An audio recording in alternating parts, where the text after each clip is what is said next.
তুমি কবুল করো, ইনশাল্লাহ দেখবেন ওই একটা সেজদা যদি কবুল হয়ে যায় আল্লাহ পাক আপনার সব গুনাহ মাফ করে দিবেন ইনশাল্লাহ।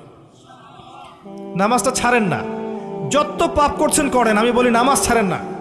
ইনশাল্লাহ একদিন নামাজই আপনাকে পাপ থেকে বের করে আনবে ইনশাল্লাহ।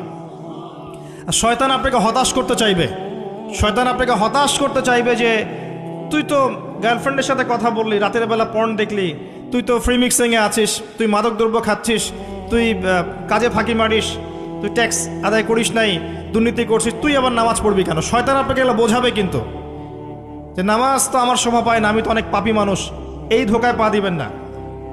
আপনি নামাজ কন্টিনিউ করতে থাকেন, ইনশাল্লাহ আল্লাহ পাক আপনাকে পাপ থেকে বের করে আনবেন ইনশাল্লাহ। ওই নামাজটা যদি ছেড়ে দেন তাহলে আর কোনো হাতিয়ার বাকি থাকবে না। আর আপনি যত পাপ করেন না কেন মায়ুস হবেন না, মন ছোট করবেন না।